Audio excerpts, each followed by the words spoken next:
Jemi rikthyer nderuar të shikues se pjesa e dytë mjaft e rëndësishme, do thosha. Lufta në Iran vijon intensivisht dhe ka prodhuar pasoja për të gjithë globin. Pasoja të mëdha, çmimi i naftës vijon të rritet dhe të krijojë nivele rekord që nga viti 2022. Ndërkohë që ekziston edhe rreziku i zgjerimit të kësaj lufte. Po pse bëhet kjo luftë?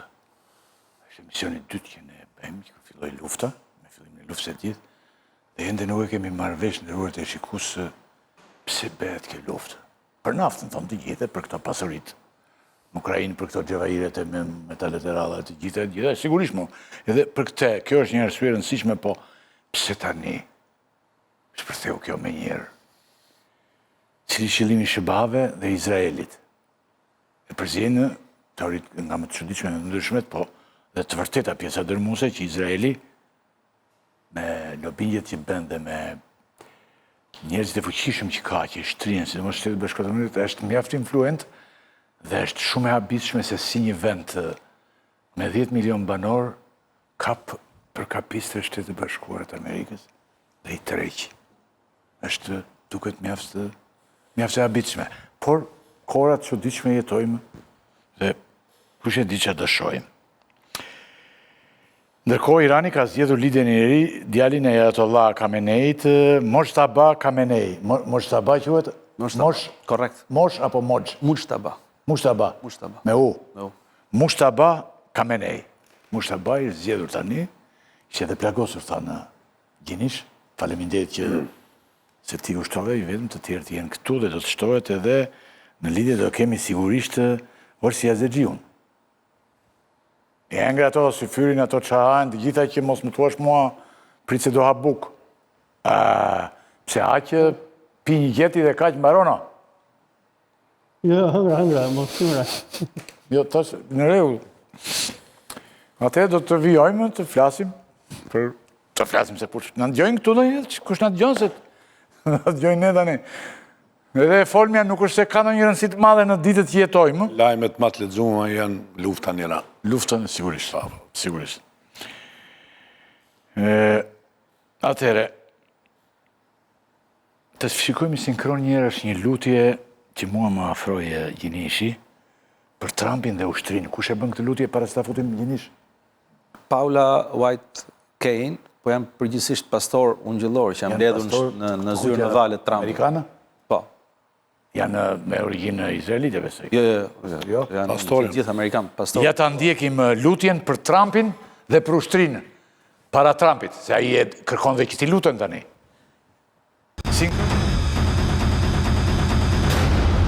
We are honored to come before your presence today, lifting up the arms of our president. We pray for your continued blessing and favor to rest upon him. We pray for wisdom from heaven to flood his heart, his mind, and Lord, you will guide him in these challenging times that we're facing today.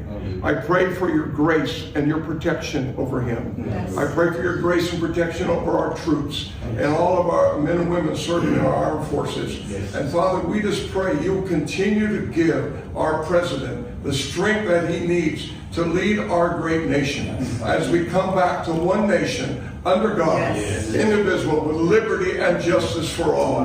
We pray your heavenly blessing upon him in Jesus' name. Amen. Skenë mjaft interesante dhe pa precedent, nuk e kemi parë ndonjëherë Gjinish. Djathët e bëjnë populiste më duket. E bëjnë këta, të djathët të gjë, djathët ekstreme. Nuk do të ndodhet te Partia Demokratike kur kjo. Doktorit, s'do ta pranon të doktorit u ati? Jo, mor Partia Demokratike atje. Partia Demokratike atje. Ta se the për doktorin tonë këtu se ai po ju bë bilet shikoje kur ta bëj pas brenda një jave ke të bërë aty. Mirë. Pra, që ishte kjo lutje Gjinish, si e ke kuptuar ti dhe ti iki ma lutja të futemi një gjëra më të rëndësishme? Megjithëse lutjen ai duhet ta ketë konsideruar shumë të rëndësishme presidenti Trump. Me sa më kujtohet mua, ndoshta jam i gabuar, është hera parë që edhe tek djathët e republikanët ndodh një lutje e tillë në zyrën e valet presidentit, pavarësisht se sekularizmi evropian është ndryshe nga laicizmi evropian. megjithatë, nëse i referohemi studimeve botës akademike me zëra të gjuhur si Jonathan Fox, Peter Bayer ose George Morrison, ata diskutojnë lidhjen që ka dhe efektin që ka legitimiteti religjioz kur bashkohet me legitimitetin politik. Dhe ky është rasti tipik, besoj unë, kur në zyrën e kreut përfaqësuesit të një shteti lihet me një anë retorika ose diskuri politik dhe zhvendoset me njëherë në diskur religios. Ne kemi biseduar bashkë para afro një dekade ku kemi marrë një nga kthyret shqiptar në luftën e Sirisë, qofse kujtohet zoti Rakipi. Po, të gjisha te televizion tjetër. Kujtohet? Se që diti unë kam kaluar në disa televizione. Po. Për plasëm të njëri, ta me thënë, ka thonë, vetet e tjetri. Aty ku mbetemi të pak... S'kanë mbetur dhe shumë tani të gjallë televizion tjerë. Dhe po thoja këtë që edhe në atë rast njerëzit besoj se publiku në rëmet ati emisioni kuptoj se çfarë është indoktrinimi religios, legjitimimi religios, devijimi religios. Dhe unë besoj që bien dakord gjithë. Çdo lloj ekstremizmi fetar prodhon po të njëjtin produkt. Në qoftë se është jashtë nivele politike, ai përfundon nuk është larg mendjes që të përfundojë deri në terrorizëm. Dhe ka raste pafund në të gjithë religionet. Por kur legitimiteti religios merr peshë në retorikën politike ose në legitimitetin politik, ka një dallim shumë të madh, sepse politikanët tashmë nuk i përcaktojnë armiqt ose aleatët e tyre nisur mbi premisa politike ose interesat përbashkëta, po mbi premisa religjioze. Dhe kjo po ndodh, edhe nëse shikon personalitetet larta të Departamentit të Shtetit e kanë shtuar retorikën religjioze. Tani që po flasim, ka rreth 600 ankesa të ushtarëve amerikanë cilët ankohen për retorikën religjioze të komandantëve të tyre gjatë luftës, ku gjithnjë më tepër përdorin fjalën ose përdorin Armagedonin, luftën e shenjtë, sipas këtyre rrymave ungjëllore. Duhet të thonë që nuk është i gjithë protestantizmi në këtë linjë, janë vetëm disa rryma, sidomos rrymat të cilët mbështesin sionizmin e krishterë. Lutja ishte e veçantë, zonja me të kuqe të rrogji shumë vëmendje në opinionin publik Paula White Kane, e cila është dhe këshilltare shpirtërore e presidentit Trump, e lidhur me të për një kohë shumë gjatë, madje në vitin 2016 kur ishte në fushat, zonja u drejtua me një lutje, është teleevangeliste faktikisht, u drejtua me një lutje të çuditshme ku përmendte fjalë të pakuptueshme dhe shumë njerëz në median amerikane i konceptuan si tekste ose simbolika të gjuhës djallit. Megjithatë, ajo që është interesante është kjo që në Shtetet Bashkuara të Amerikës gjatë të djathtëve konservatorizmi rritet dhe influenca e tyre, qoftë politikën e jashtme, qoftë politikën e brendshme, qoftë në ushtri, vjen duke ushtuar rasti më edhe në këtë rast, edhe gjatë presidencës Trump, kemi raste pafund, ndoshta ekzemplari më i madh ishte ambasadori i Shtetit Bashkuar të Amerikës Maccabi në Izrael, i cili fliste për drejtën hyjnore të Izraelit dhe shumë herë për shumë kush dukej që ishte më shumë një lider fetar se sa një përfaqësues politik. Megjithatë, ajo që duhet themu është kjo që ka një agent që mos e marrim të njëanshme, ka një agent religjioze nga gjitha palët zoti Rakipi.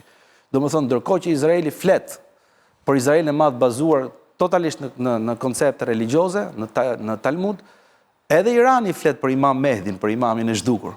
Por edhe sionistët ungjëllor flasin për rikthimin e dytë të Krishtit. Pra kemi një kërkesë religjioze përtej faktit që është një luftë në kontekstin e riformësimit të rendit të ri botror, është një luftë tjetër me efekte ekonomike globale, po ajo që është shqetësuese është pikërisht kjo pjesë, sepse në momentin që ligjërimi religjioz zën vend në njërin palët tjera dashje pa dashje do përdorin po të njëjtën tekst. Dhe kjo, duke pasur parasysh që ketë bësh me dy besime shumë dha. Pavarësisht se bota katolike dhe bota ortodokse është komplet e diferencuar nga ky verdikt, po themi, brenda ungjillorëve, megjithatë rreziku ekziston që të përhapet më shumë. Ndoshta këto linja shkojnë dhe në funksion të asaj që Huntingtoni thonte para 3 dekadash, po vim në përplasjen midis feve ose midis kulturave. Ky ndoshta është rasti më ekzemplar këto 30 vite.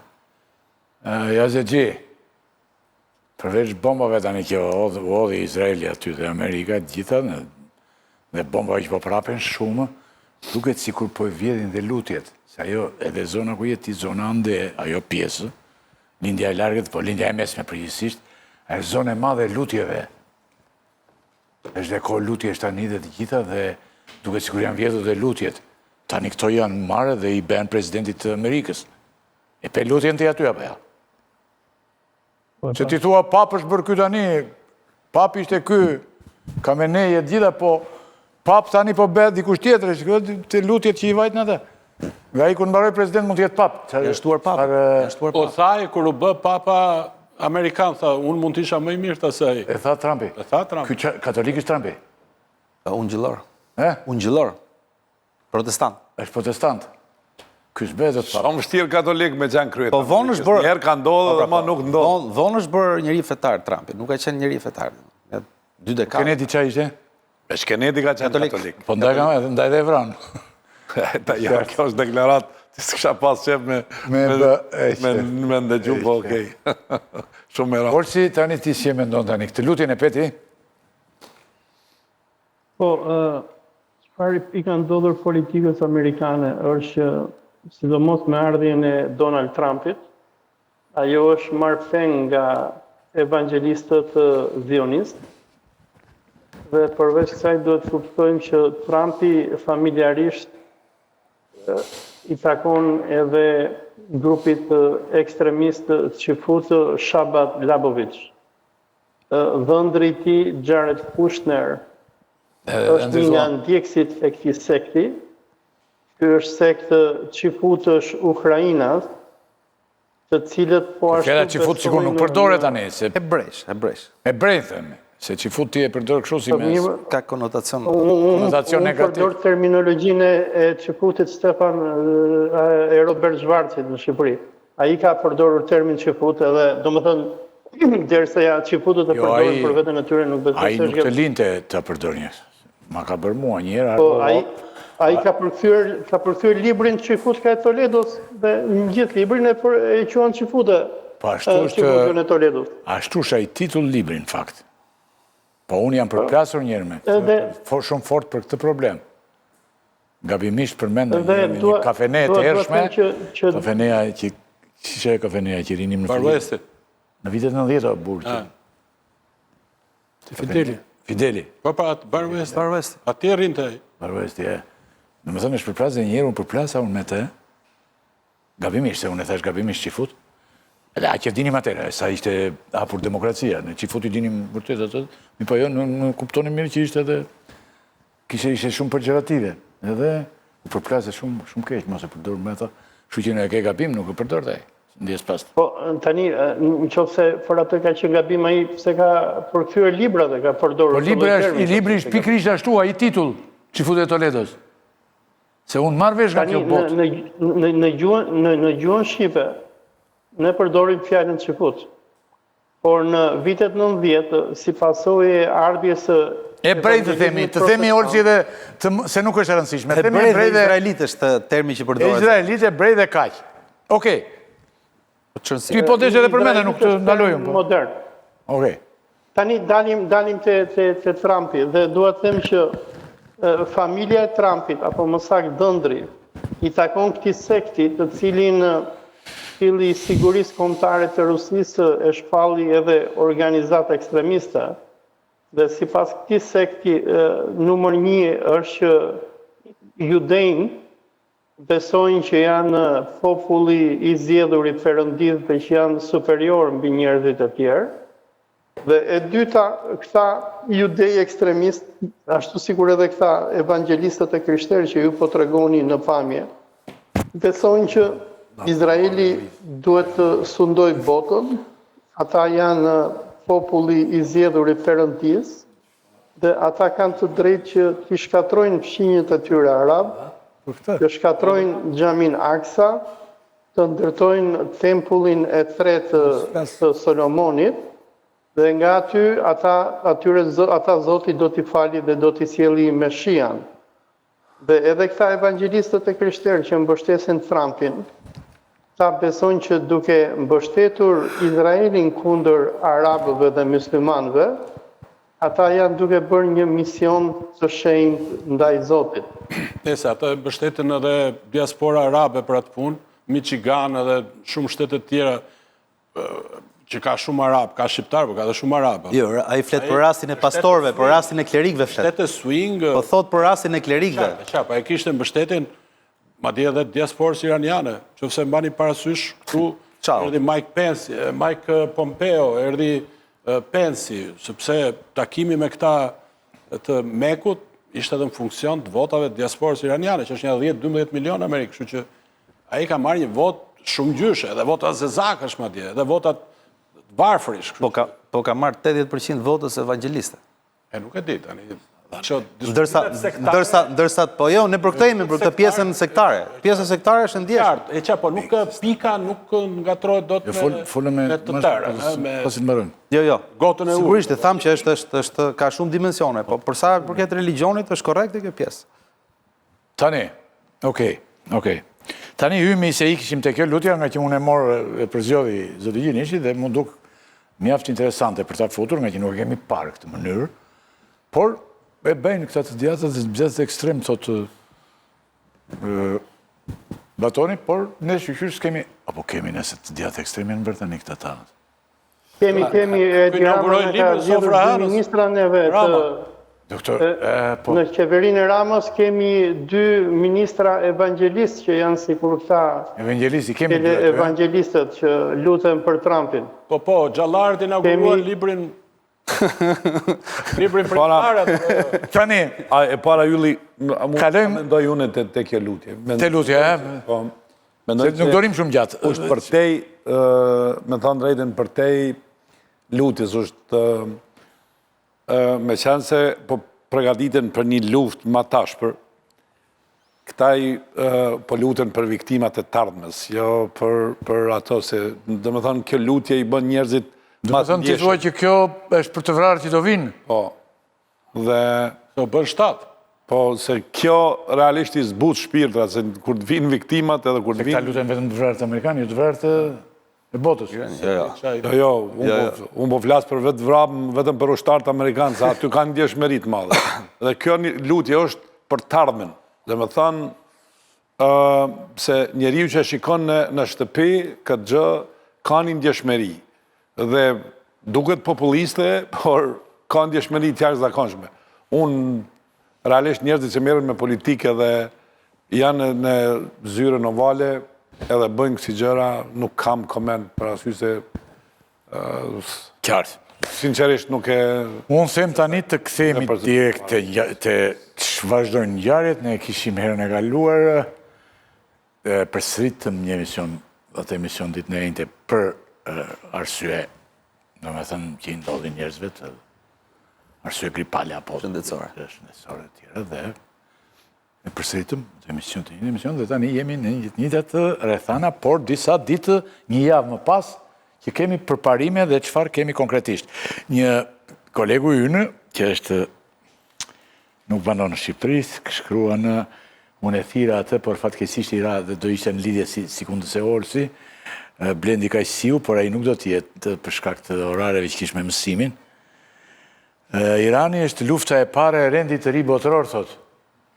Pasi bëri Trumpit gjitha këto, pasi është rrëzuar, duke që është rrëzuar rendi botëror, Irani është i pari që e pësojt rendin e ri botëror. Këtë goditje. Zoti Gjinishi ç'po ndodh, po me sa më thjeshtë, për të mos hyrë në detaje kështu që popullata e ka të vështirë. Se ti me që merresh me këtë punë, mendon që i di dhe popullata këto gjëra. Por nuk është e vërtetë. Se ka dhe punësh në hallet e tjera.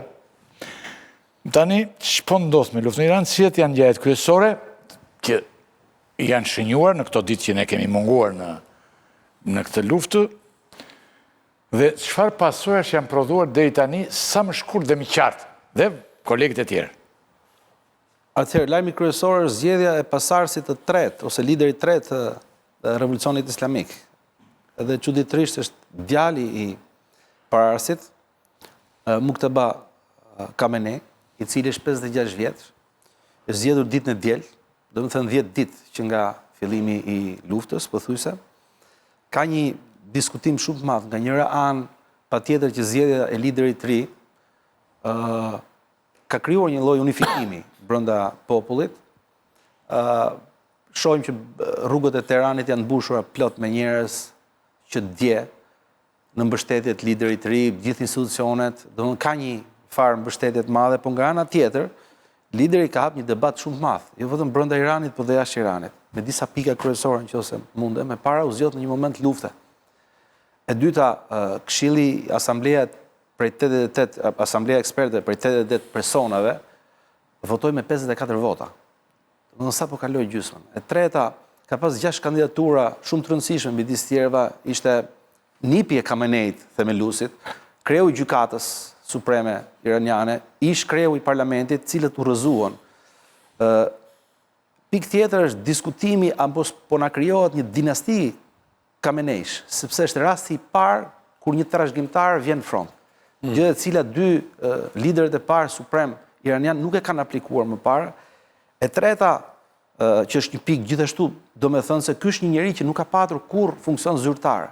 Dhe pikpyetja që ngrihet është mbi aftësitë e këtij, sa ekspertizë, çfarë ekspertize ka ky, ka studiuar vetëm çështje religjioze, dhe fundit që është më rëndësishme, edhe brenda Iranit, po edhe jashtë Iranit, pavarësisht mbështetjes madhe, ngrihen pikpyetje mbi ndërhyrjen e gardës republikane në zgjedhjen e Mushtaba Khameneit, sepse ky ka qenë, si thua, pushteti hije i babait i dhe ka qenë njëri shumë i afërt me qarqet ushtarake, sidomos me gardën republikane.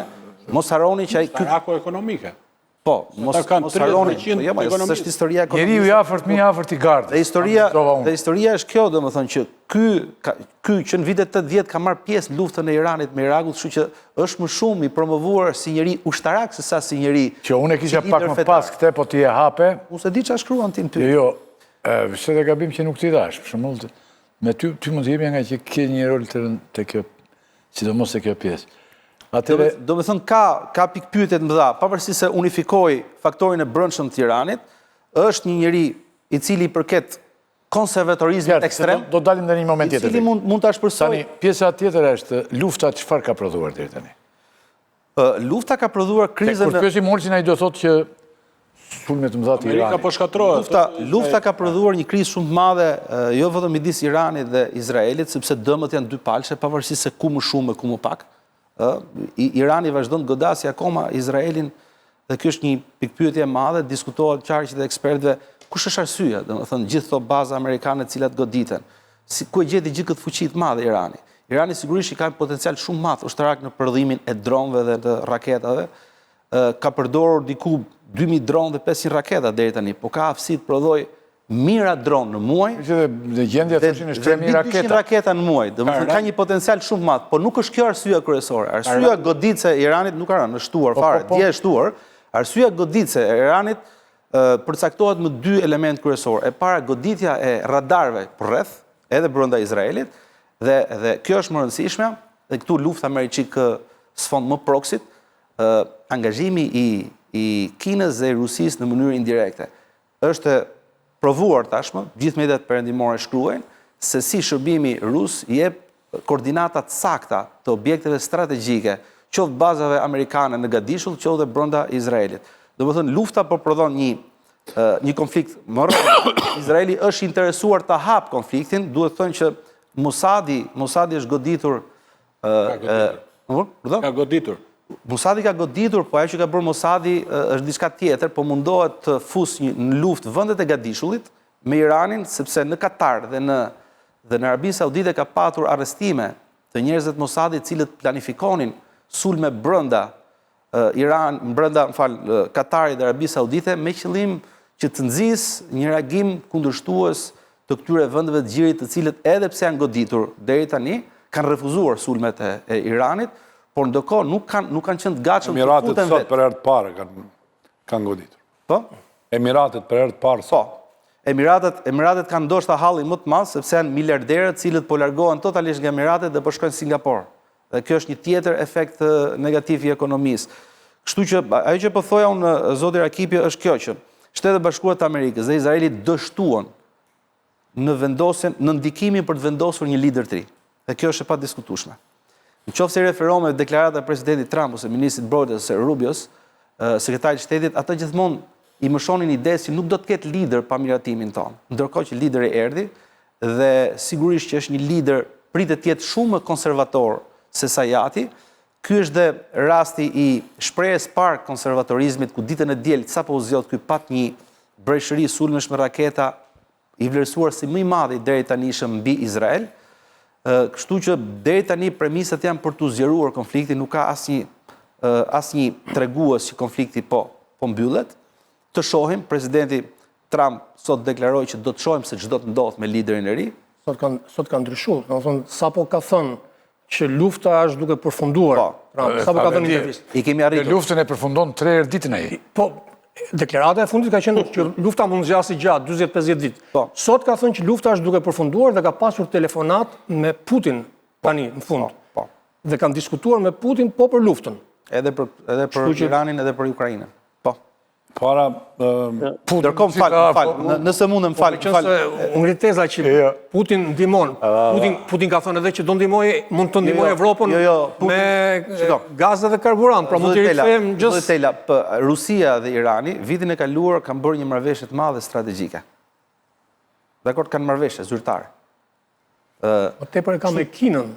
Jo, Rusia ka marrëveshje ushtarake strategjike. Baton dhe te... Dhe më fal, ka dhëna dhe janë filmuara furnizimet, një minutë vetëm, furnizimet me armë që kanë ardhur në Iran kanë qenë vetëm 2 burime, Rusia dhe Kina, edhe kjo është e vërtetuar. Kështu që nuk diskutohet kjo pjesë, fare. Rusia është involvuar sigurisht jo në mënyrë direkte, në mënyrë indirekte, edhe Kina gjithashtu. Ndryshe nuk mund të mendosh që lufta 12 ditore ka ndodhur para një viti dhe Irani pothuajse u paralizua totalisht, ndërkohë që forca e Iranit deri tani vazhdon të jetë. Dhe forca e Iranit mbështetet kryesisht në dronë dhe në rakete balistike. Pikpyetja është ajo që thash pak më herët, pse janë kaq sakta objektivat iranian? Sepse Irani nuk ka satelit. Dhe gjithë analizat perëndimore flasin qartë për një Rusia. Po patjetër që këtë shërbim e ofron Rusia. Po. Duhet të shtoj atë që po thot Gjinishi në studio, është që duhet të kuptojmë që lufta që po bëhet kundër Iranit është pjesë e luftës globale, që Amerikanët bëjnë kundër Kinës edhe Rusisë. Dhe sikur Gjinishi theksoi në studio, efikasiteti i dronëve dhe i raketave iranian bëhet në koordinim me sistemin satelitor Glaznost rus dhe Beidou kines. Viles ka patur akuza në ditët e fundit që është inteligjenca ruse ajo që i ka dhënë iranianëve gjitha detajet e bazave dhe satelitëve dhe radarëve amerikanë. Tani, lufta që Irani po bën kundër Amerikës, që është hakmarrje për vrasjen e imamit të tyre sufrem, njëra është luftë konvencionale, por lufta më e egër është lufta ekonomike. Irani po e godet Amerikën në thëmbrën e Akilit, e cila është ngushtica e Hormuzit. Irani nuk mund të përballet teknologjikisht me perandorin amerikano-izraelite, nga që ata kanë superioritet teknologjik, dhe ne për shembull po shohim taktikat që po ndjek Izraeli, duke bombarduar dhe shkatruar qytete, duke hedhur në erë rafineri nafte, bombarduar shkolla, spitale e të tjerë, duke implementuar strategjinë e terrorit dhe vrasjes masive të popullatave, por goditja që po i bën Irani perandorisë amerikano-izraelite është duke mbyllur naftën. Atëherë, Olsi, ja të ndryje, që të jetë në formë debati, të ndryje. Vetëm një moment me regjim. E kuptova, po... Se më vjen eko mbrapsh dhe nuk dëgjoj mirë. Unë mendoj që jemi... Jo, unë mendoj po atë që po lexoj dhe po mundohem me kriju një mozaik. Irani po ukrainizohet dal nga dal, pa arsye se fuqia Rusisë ka humbur bukur shumë në luftën me Ukrainën dhe të njëjtën gjë edhe Rusia dhe Kina dëshirojnë që fuqia Amerikës të dobësohet në një luftë të gjatë ku Irani është i ndihmuar, po gjithashtu është viktim e kësaj betejë. Se beteja vërtet në distancës mes Kinës dhe Rusisë dhe Amerikës, këtij boshti i cili realisht do ta po lufton që të ndërtoj rendin e ri botnor. Dhe në këtë pikë Irani është i fundit ose pika e fundit e rezistencës ku pastaj i fundit është Tajvani, por kur bje Irani, atëherë Tajvani është i pashmangshëm. Edhe Kuba tha Trumpi. Kuba nuk është faktor. Nuk është. Kuba në ka fëqi dhe nuk arrin as të ambron as zoti e lema dikush tjetër. Por, nuk ka fuqi revolucionare ma Kuba. Të gjithë janë të dëshpruar, s'kan mirëqenje, tjera. Kurse të Irani, ka një diçka që është për mu kogja interesante. Në mes të atyre që kërkonin ose Perëndimi kërkonte një lider të ri, mos ta kufizoj Amerika dhe Izraeli, garda revolucionare këtëherë fitoi betejën, e dërgoi njeriu në vet. Për arsye se viktima e parë e një Irani të ri është garda revolucionare. Ata bojnë betejën e fundit, dhe beteja e fundit përfundon bashkë me liderin e ri që ka zgjedhur garda revolucionare. Ata liderët ideologjik që do të hynin në një negociat me Amerikën, do të dorëzonin ose po themi do t'i nënshtroheshin një Amerike me një lider që Amerika do të pojtoj, në ai moment nuk ekziston. Dhe kjo është ajo që besoj e ka nervozuar gjithë këtë që merret në Amerikë me strategjinë kundër Iranit. Dhe nëse zgjat lufta, atëherë do zgjat për një arsye. Për arsye se garda revolucionare si grupi më i urrëtur brenda popullatës së Iranit, i fundit do të kërkoj amnistin dhe i fundit do të vendosë cili unë besoj që ata do të negociojnë me Amerikën dhe askush tjetër, për arsye se ata janë beteja forcës edhe për ta ruajtur sigurinë e Iranit kur të përfundon lufta. Dhe ata nuk janë pak. Unë jam dakord me analizën tuaj. Do të thonë, lufta e Iranit është pak a shumë një përsëritje e luftës në Ukrainë, ku kemi një përplasje të perëndimit me interesat ruse. Rusia nuk do lejonte në asnjë mënyrë që Republika Islamike e Iranit të shkatrohej dhe të kthehej në një Ukrainë të dytë, ku perëndimi të instalonte ndonjë kufull sikur kemi rastin e Zelenskit. Dhe po të shohim deklaratat e Reza Pahlavit, djalit të ish diktatorit iranian që amerikanët duan sjellin në pushtet, ai domethënë jo, nuk vjen Pahlavin në pushtet. Nuk dojnë as iranian. Kjo është propagandë. Dje që ai nuk vjen, por ai ëndërron që mund të vi. Dhe këtë gjë bën edhe lobi iranian. Këtë bën edhe lobi iranian që ëndërron që është në perëndim. Por në anën tjetër duhet kuptojmë edhe diçka tjetër, që Irani përveç se është një aleat i Rusisë dhe i Kinës, është edhe një republikë teokratike, e ndërtuar mbi eskatologjinë shiite. Dhe sipas iranianëve, domethënë garda revolucionare që është shtylla e pushtetit, në këtë përplasje me perëndimin po fiton. Sepse gjatë presidencës së presidentit Obama, kur amerikanët bën marrëveshje nukleare, ideja e amerikanëve ishte që do mbështesnin të moderuarit, unë atë donin që pushtetin ta kishte grupi i Hasan Rohanit, i cili nga grupet konservatore në Iran përshkrohet si Mikhail Gorbaçovi iranian, por Iranit apo gardës revolucionare i bëri nder shumë të madh presidentit Trump, i cili shkatroi marrëveshjen nukleare dhe mori anën e grupeve ekstremiste të judejve, por edhe evangelistëve të krishterë. për më tepër duke vrar Ali Khamenein, Irani Olsi, vetëm një Benjamin gjatë Netanyahu lutëm. dhe Trumpi Olsi, bën një përvoja- nder më të madh gardës revolucionare, sepse garda revolucionare ka patur një lloj problemi të pashpallur me Hoxhën që vrau Netanyahu në datën 28 shkurt. Khamenei e ndalonte gardën që të zhvillonte bombën atomike dhe raketa interkontinentale. Duke sjell Mojtaba Khamenein, të cilit Izraeli i vrau babën, nënën, gruan, djalin, motrën në bombardimin e 28 shkurtit, Garda revolucionare tani shpreson që me imamin e ri që ata sollën në pushtet, ai do të thyej fetvan e babait të tij, i cili nuk e lejonte gardën që të zhvilloj bombën nukleare, dhe unë parashoh që Irani në mënyrë që të mbijetoj do të zhvilloj bombën atomike.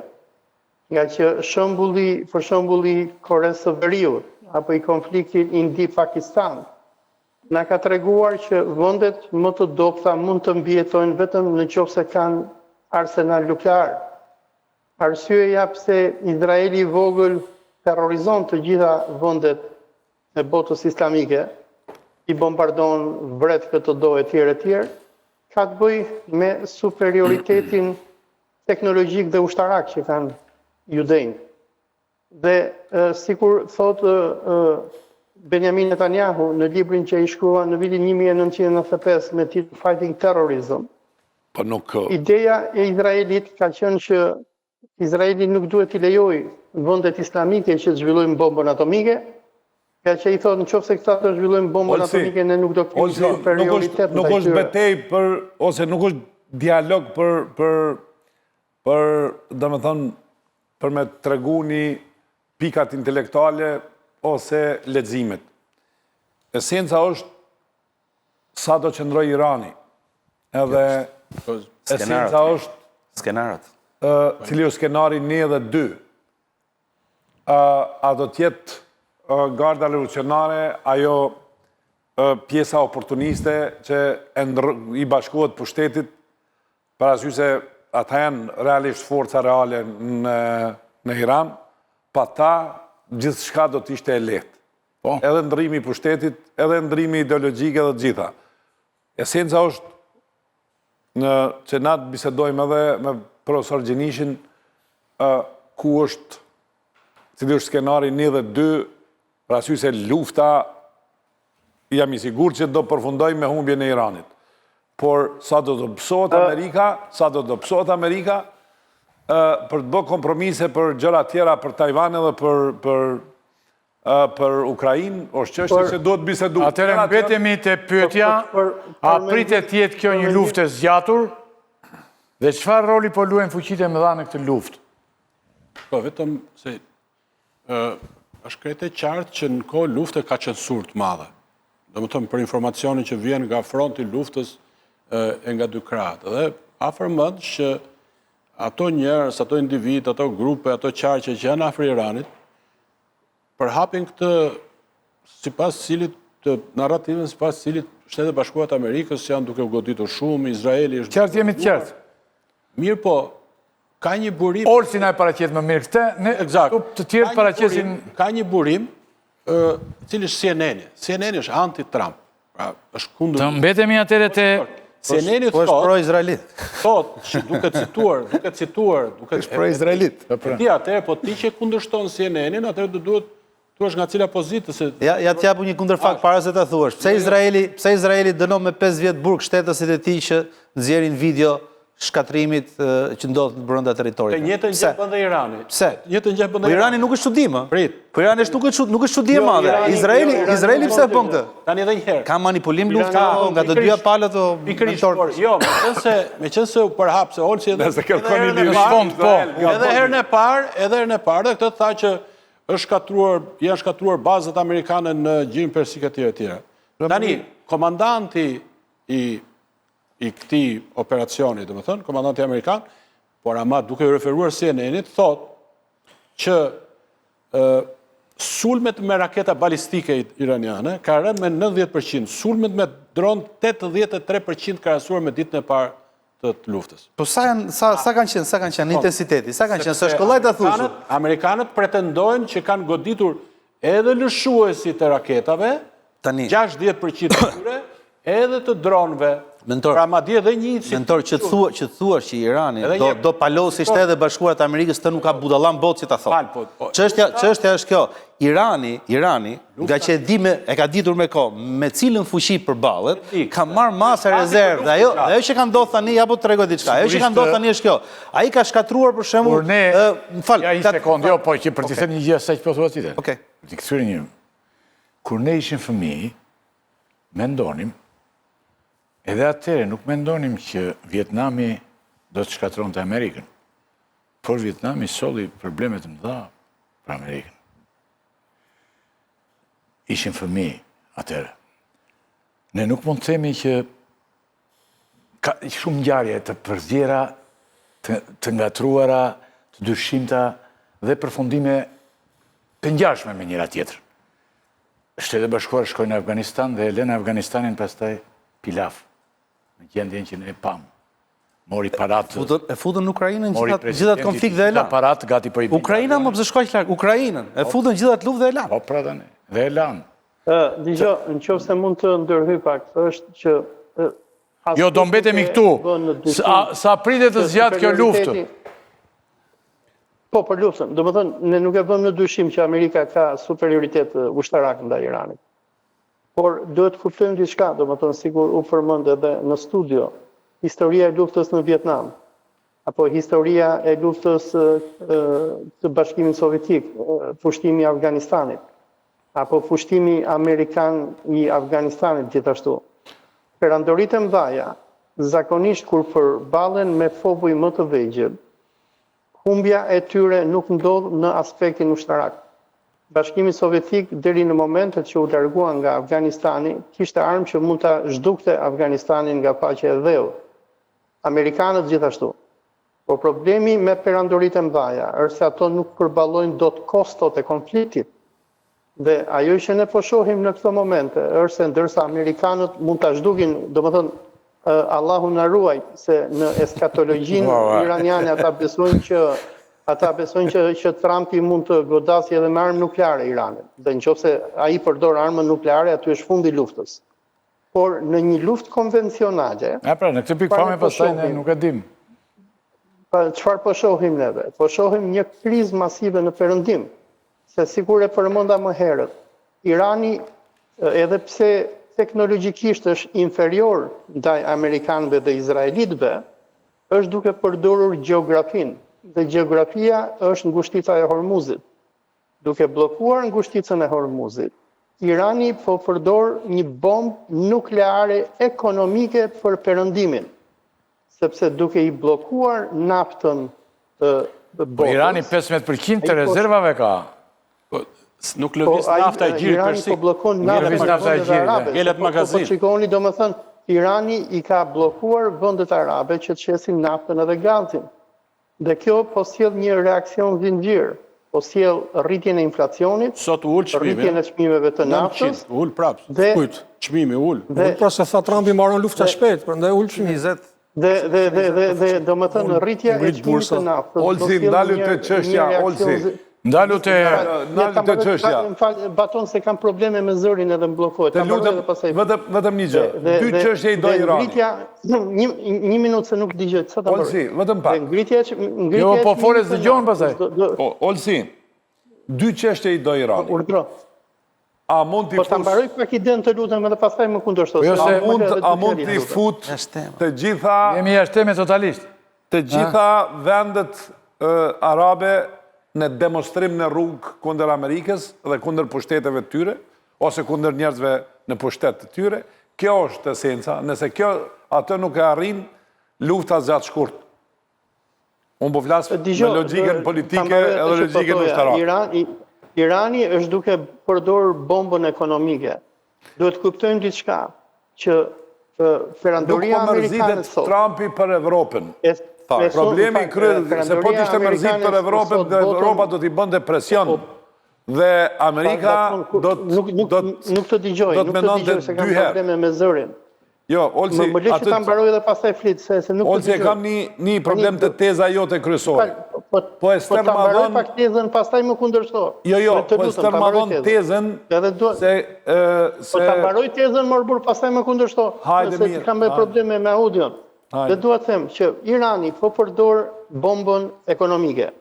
Duhet ta kuptojmë një gjë, që perandoria amerikane, fuqinë e saj, nuk e ka te armët, por e ka te kontrolli i naftës dhe fuqia e petrodollarit. Petrodollari amerikan është i fuqishëm nga që amerikanët i kanë detyruar vendet naft prodhuese. Jo, nuk e do vërtet. Naftën kur ta shesin me dollar amerikan. Nuk ndryshon se ato mbeten aleat të Amerikës. I imponon gjithë botës që të blejnë dollarët e saj në mënyrë që të blejnë naftën. Në momentin që Irani blokon naftën e vendeve arabe, kjo para e naftës, e cila do shitej me dollar amerikan, dhe këto dollar amerikan do të depozitoheshin nëpër bankat e Amerikës. Dhe këto dollar amerikan financojnë makinën ushtarake amerikane.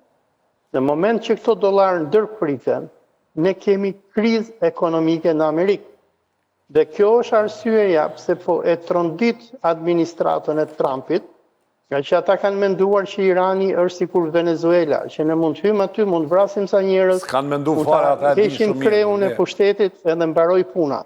Por Irani me pozitën e tij gjeostrategjike dhe për më tepër me ideologjinë islamike që ka regjimi, ku ata besojnë që janë luftëtarët e Islamit në përballjen eskatologjike me zionizmin ndërkombëtar, po tregon unitet dhe po tregon rezistencë dhe po arrin që ta projektoj fuqinë e tij jo vetëm në vendet fqinjë arabe, por edhe në ekonomitë perëndimore. Ne po shohim rënjen e bursave, dhe nëse ky konflikt vazhdon, ne mund të shohim kriza të mëdha financiare në sistemin bankier amerikan. Baton Barova, mund të vazhdosh. A ka kapacitete Irani të përballojë një luftë të zgjatur përballë Shebave, Izraelit dhe aleatëve, dhe në këtë kontekst pastaj varet sa do të vazhdojë kjo luftë nëse ka fuqi? Atëherë Izraeli, unë e thash pak më herët, Irani ka aftësi të prodhojë 200 raketa në muaj dhe me dhjetra mijëra dron. Dhe po ta shikosh, gjithë lufta e Iranit është orientuar tek raketat dhe tek dronët. Është vërtet ajo që tha zoti Nazarko që mund të jetë shkatruar 80-90% të platformave që lëshon raketa, po Irani ka patur një plan B me sa duket rezervë dhe raketat tani po lëshohen direkt nga malet, nga thelësitë e maleve. Direkt dhe shumë vështirë për tu kapur nga radarët, aq më shumë që deri tani ka përdorur raketat prodhuara dhe dron prodhuara nga vitet 90, tani ka të dielën janë futur, të shtunën dhe dielën janë futur këto prodhimet e reja iraniane, qoftë raketave dhe qoftë dronëve. Megjithatë, ajo të mbetemi tek pyetja juaj zoti Rakipi, çfarë pritet të ndodhë? Unë nuk besoj që Shtetet Bashkuara të Amerikës, pavarësisht këtyre treguesve që kemi, ka hequr dorë nga mundësia për rrëzimin dhe për ndryshimin e regjimit. Mos harroni që ka një tratativë shumë të madhe që të futen kurdët në lojë nga kufiri lindor. Kisha mundësi ta bënja këtë gjitha Trumpi, por nuk ju thash. Jo, nuk ka përfunduar, sepse sa po lëvizën gjërat ditë premte për shembull. Në Sulejmania është zona ku janë vendosur këto kurdët, se nuk janë gjithë kurdët, nuk janë peshmergat për shembull. U bë një goditje e zakonshme, 2 ditë rresht Irani goditi pikërisht këtë pjesë. Nëse do futet një faktor i cili do të jetë faktor i brendshëm siç janë kurdët, sepse janë brenda, gjërat mund ndryshojnë shumë shpejt. Deri tani nuk ka. Do të premtosh diçka kurdëve që sepse i gënjeve në Siri. Edhe kjo, edhe në Irak. Po. Po ç'është më e keqja se kaq është kjo që leadershipi i egër konservator i Iranit është i paparashikueshëm këtë momente. Shumë më i paparashikueshëm se çka qenë luftën 12 ditore ose në kohën e Ali Khameneit, sepse kanë kërcënuar me goditjen nëse do kemi kurd që do armatosen dhe do futen në Iran, për të lehtësuar një lloj pushtimi toksor, po themi, ose futjen e trupave nëpërmjet tokës. Atëherë ato kanë kërcënuar se do të godasin centralin bërthamor Dejmonas të Izraelit, dhe ky është një rrezik shumë i madh për Izraelin. Ndërkohë që ka patur edhe skenar, për shembull dje ka patur 2 skenar për zbarkimi. Njëri ka qenë Liban dhe tjetri ka qenë në Arak.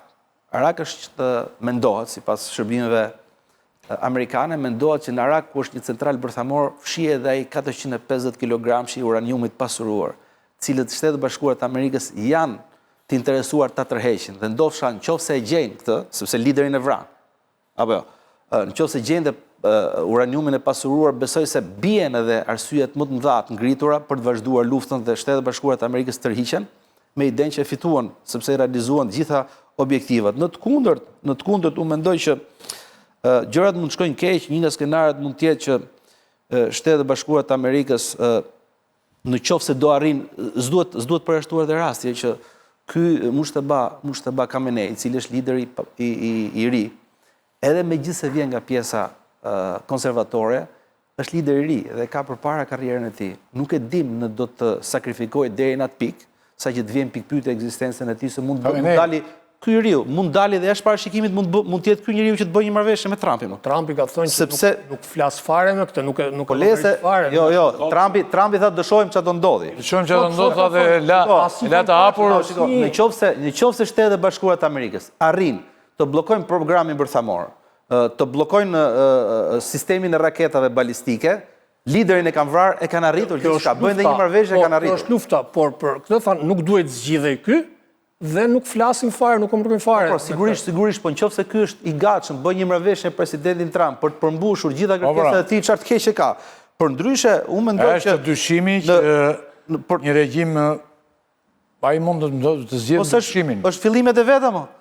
Është fillimet e veta. Megjithatë, ajo që nëse më lejon edhe një fjali, domethënë mund të jetë ky lloj kompromisi që Irani tërhiqet nga programi bërthamor, nga mbështetja milicive dhe merr, si thua, garancinë e kërkuar Izraeli, se për Izraelin bëhet lufta, nuk bëhet për Shtetet Bashkuara të Amerikës, dhe Shtetet Bashkuara të Amerikës tërhiqen. Por mund të shkojë edhe më keq. Ndoshta Shtetet Bashkuara të Amerikës shfrytëzojnë një afat dytë ose blejnë hapësirë për një moment të dytë, ndoshta hapin rrugën e një lloj korridori diplomatik për diskutuar dhe me liderin e mos gjejnë ndonjë marrëveshje, mos ketë hapësirë për marrëveshje, ndërkohë që edhe kjo lloj tërheqje është fitore simbolike e Shtetet Bashkuara të Amerikës. Deri tani ky Khamenei, sepse kanë vrarë liderin, kanë shkatruar. Mushtaba deri tani përfaqëson linjë ashprave. Megjithëse është me gardën e këtu. Shiko, nga veprat edhe një minutë ta mbaroj. Nëse këto janë dy skenaret më të mëdha, po skenari më i keq kush është? Nëse nuk gjendet gjuha me leadershipin aktual të Iranit, dhe nëse do vazhdojë të rritet radikalizmi i leadershipit të ri Iranit, atëherë mund ndodhemi përpara sfidave të mëdha, sepse Irani me atë uranium që ka i duhet vetëm 2 javë, 3 javë për të prodhuar armë bërthamore, dhe kjo është rrezik shumë i madh pastaj. Megjithatë, në gjitha rastet, do të rreziku i përdorimit. Po pse kërkon Shtetet Bashkuara 450 kg uranium? Ty unë besoj shumë në këto që thua, se ka shumë studio, për shembull tani po ta hapësh në vendin tonë, sidomos ka shumë studio ku dalin për shembull një figura të rëndësishme të cilët thonë, bëton po ta vesh re, prerja tërthore që hyn dhe raketa lëvizin në këtë shpejtësi dhe ra poshtë dhe u ndalua kështu ose u bë, ose ka të dhëna që... Brep në një leksion në...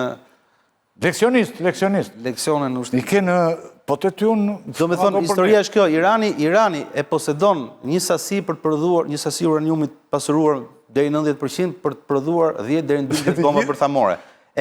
Gabimisht në njërë bëmi të gjithë karabushër, kështu... Në qofë se gjërat ashpërsohen, Irani nuk ka qatë, sepse edhe sistemi për lufton për mbjetesë, dhe do i përdori gjitha gjërat. Të gjitha armët që kanë dispozicion. Dhe tu qëndron rreziku. Për ndryshe, në gjitha rastet, për t'ju referuar pak zotë Nazarko, i cili me drejt thonë dhe që Shtetet Bashkuara të Amerikës nuk munden, nuk është kjo çështja. Çështja është çfarë quhet fitore. Dhe Irani në gjitha rastet, në momentin që mbetet regjimi, le të shkatërrohet gjithë Irani, gjithë infrastruktura, gjithë ekonomia, regjimi Iranit e quan fitore këtë pjesë. Tani të mbetemi dhe një pyetje, përveç, kundërshtoj atë që banda revolucionare, banda republikane, ose garda, është dhe pushtet ekonomik. Kontrollojnë 30% e ekonomisë iraniane. Në përmjet fondacione, kontrollojnë naftën. Mentor, e gjithë ekonomia iraniane është në funksion të ushtrisë. Tesa Musaba kishte në qendër të Londrës.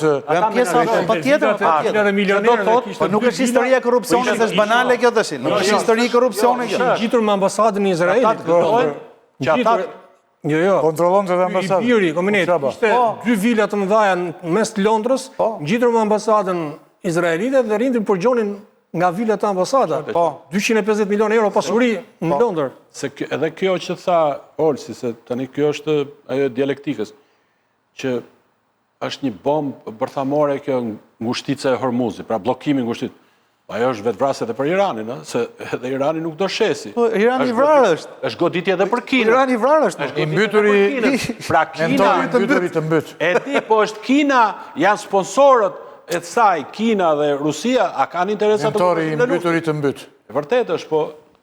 Po Kina ka interesa sepse dim këto të gjëra të tjera që paksohet fuqia. Kina karburantin do. Normal. Karburantin do. Tani, unë nuk kam emisioni dytë ky, që po bëjmë pas sa që ka shpërthyer, dhe unë nuk kam kuptuar a është kjo një luftë e shëbave, apo një luftë ku Izraeli, mos është pyetje naive kjo, Izraeli futi, i mori zvarë dhe futi shëban.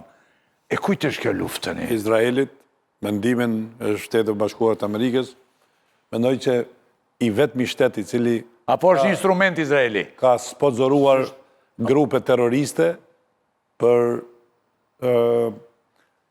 gjatë gjithë kohës për ta pamundsuar kjo që po ndodh tash, ka qenë Iran.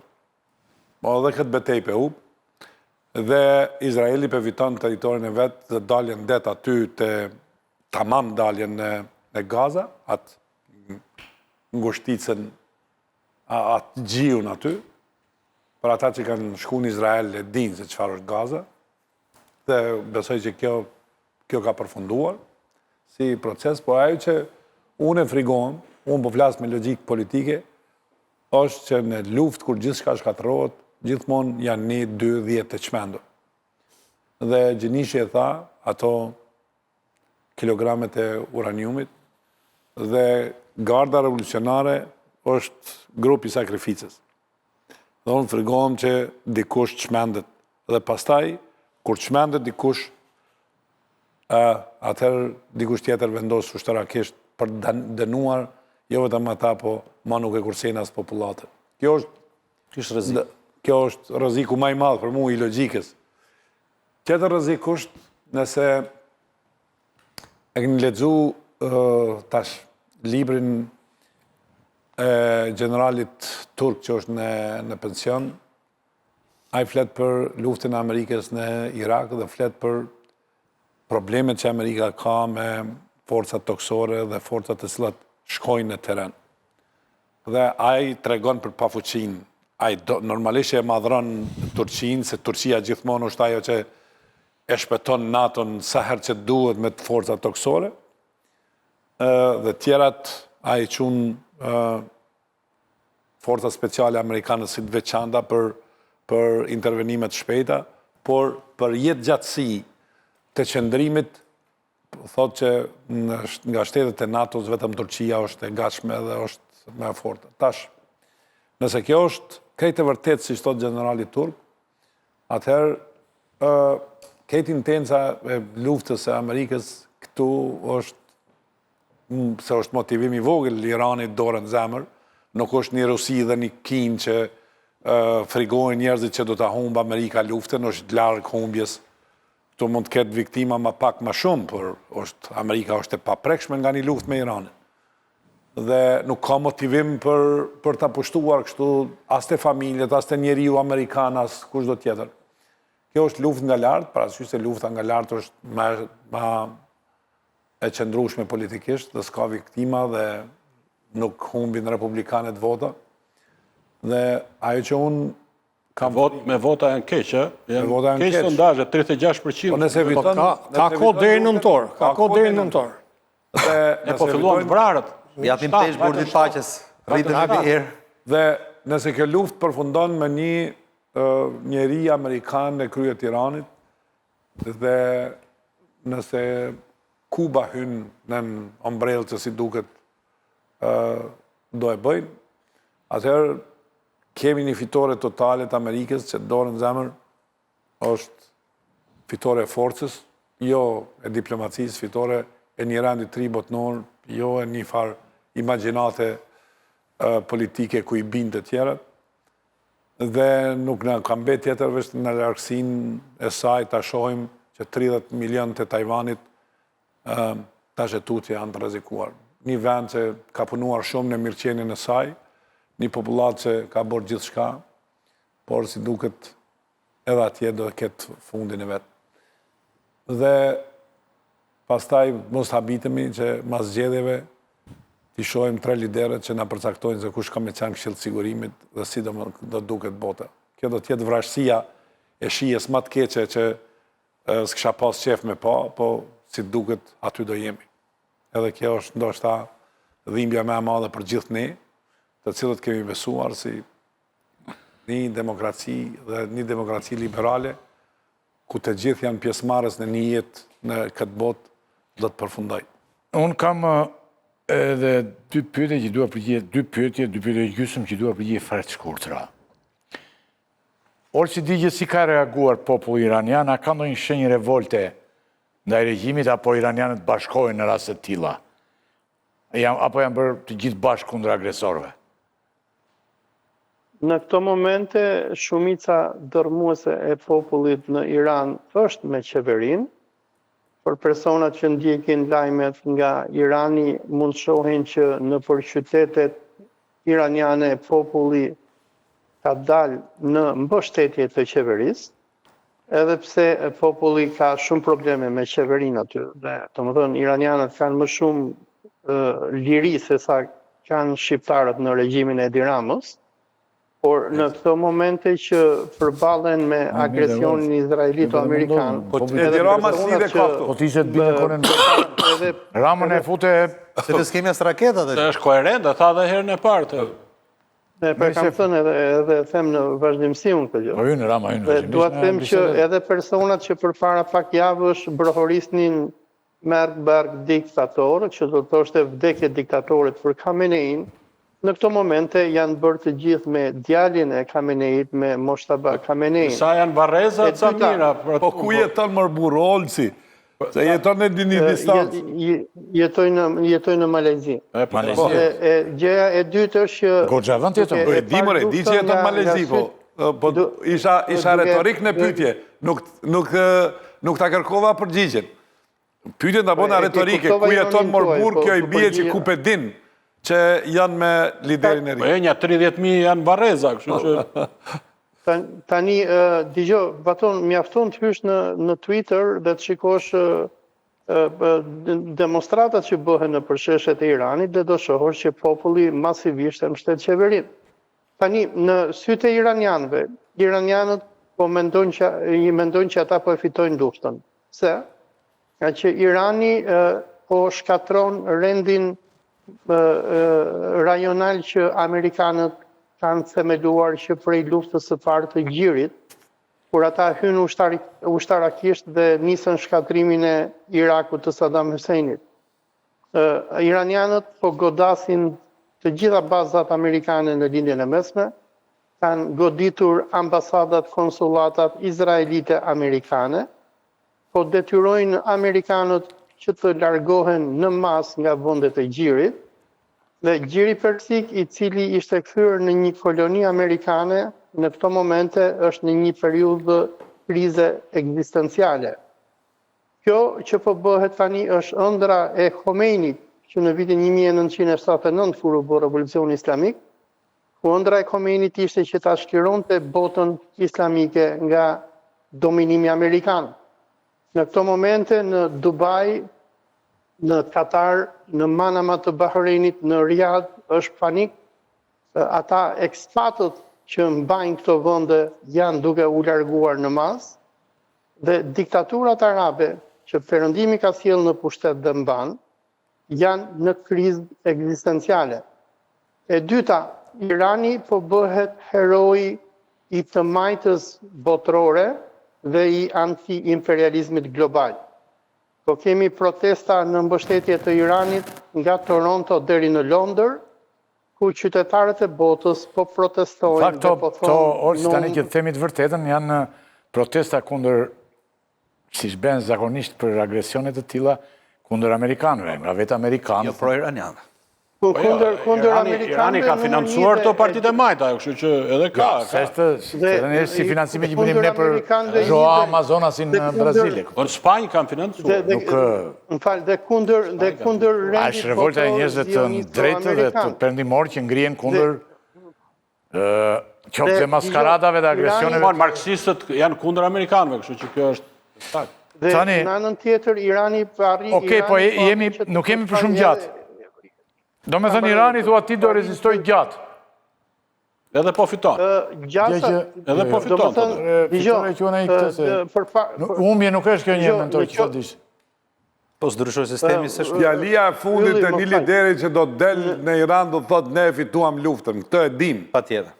Normalisht. Edhe mund të çatru gjithë Iranin. Tani, ja dhe kolegët e tjerë, të lutem, edhe kolegët e tjerë nga dy fjalë, ty të lashë më të privilegjuarin për të thënë më gjatë se për shkak largësisë. Atëherë në këtë moment është shumë vështirë që të vlerësosh a ka apo s'ka opozitë Irani. Sepse po ky Iran ishte që para 4 muajsh kishte opozitë e cila protestonte në gjithë qytetet kryesore iraniane, çrënsika se sa ishte masa, po ishin qytetar iranian. Kështu që jemi në kohë të lufte dhe është rrezikshme tani të protestosh kundër regjimit, sepse tani nuk ka më histori që të futet policia. Tani vriten gjithë në rrugë dhe thuan i vranë amerikanët ose i vranë izraelitët. Kështu që mos prisni shikoni opozitë në rrugë. Kjo është një fazë. Megjithëse që është demokraci më e madhe se e jona. Mirë, okej, po ka dhe një të vërtet madhe, mënyra se si u vra lideri i Iranit e bashkoi popullin. Dhe këtu nuk duhet ketë asnjë lloj diskutimi. Si ndodh zakonisht, si ndodh rëndom në regjim. Patjetër, është ndjenja empatisë dhe Irani tregoi që modeli i Venezuelës nuk mund të aplikohet në çdo vend tjetër të botës. Dhe nëse në Venezuelë pati sukses, këtu tregoi dështim. Po, mentor. Populli është mbledhur rreth liderit të ri. Bashkim. Askush nuk i di ato objektivat afatshkurtre të Shteteve Bashkuara të Amerikës, por i ka shfaqur ndryshon. Ka shfaqur. Nuk di që fare. Po ata kam pyetje të fundit që më heq. Po, okay. Se unë s'kam kuptuar asgjë nga kjo luftë. Do ta bëj pyetje të fundit dhe ju do jepni një përgjigje. Aton ti si e mendon tani kjo punë? Iranin e forcon kjo më shumë dhe bashkohen, sepse aty mund të bini, mund të arrëzonte populli opozitar. Do të ishte, nëse mund ta përdori kështu, nëse veç ka shku ky dënim për pushtetin e Homeinve, është mirë që Amerika ta kryej deri në fund këtë punë, se po talente në mshirën e gardës revolucionare, ajo më do të qëndroj gjatë në pushtet atje. Unë mendoj që duhet ta kryej deri në fund këtë gjë. Me Amerika thua ti? Po. E di që mu më dhimë se populli iranian e kom pa, e kom shiju, është... Ke shkuar atje, e? Po, nuk po flasë qëfar kam përjetuar atje, se... Po si tregot gjitha, Jo, po me thonë drejten, kam pa gjërat cilat janë të jashtëzakonshme. Shumë kulturë. Dhe sa librari edhe biblioteka kam pa në Iran dhe gjërat bukura... Tani se kemi që qytetërimi parë aty ka qenë, të persët e të këto. Po flasë, nëse duhet, nëse ka fillu ky shkatërim, atëherë shkatërimi të vazhdoj derisa të largohet ky pushtet i Homeinve, dhe që gardën revolucionare ta kthej në një, ose njerëzit e tyre t'i kthej në njerëz oportunist, që pastaj në shtrohen një pushtetit të ri për të ruajtur stabilitetin atje. Këto janë dëshirat e një njeriu i cili realisht e do një ndjem të luftë. Nga sulmet e 2023-shit, ne kemi arritur të fillojmë të impenjohemi për të kuptuar më tepër se ç'ndodh në Iran. Dhe ideja ishte që atje kishte vetëm njerëz të veshur, femra të veshura me xeza. Kur shikoi videot se çfarë ndodhte realisht në Teheran mbi gjitha, kishte një jetë normale, kishte njerëz normal, kishte student, kishte njerëz që jeton normalisht. Mbas luftës 12 ditore të qershorit, ne pam protestat. Por problemi është se si na vjen informacioni ne nga Irani. Pavarësisht se Irani është një vend i madh, informacioni besoj është komplet i kontrolluar dhe ne duhet një pjesë e madhe e njerëzve në Evropën perëndimor shohin ose kërkojnë atë që duan të lexojnë në Iran. Dhe këto ditë ti mund të shohësh me dhe manifestime pro Khameneit, birit, por ne nuk e llogarisim dot se sa është pjesa tjetër kundra, e cila nuk ka guximin të shfaqet në rrugë siç u shfaqet në protesta. Sa vjet ishte Telatina në regjim? Një sekond. Nga 72-shi, thibi 18 vjet. Kishe ndërgjegjen nga 72-shi. 18 vjet në regjim. Qartë. Ishe i qartë. Do me thënë ishe i qartë për Hoxhën, për sistemin. Jo, vonë shumë. Kur unë ndërgjegjësove, o zotëri? Vit 2 gjimnaz. Vit 3 gjimnaz. Vitin po të kërkoj vitin mo. 88, 89. 88, 89. Fonduar. Ishe përfunduar.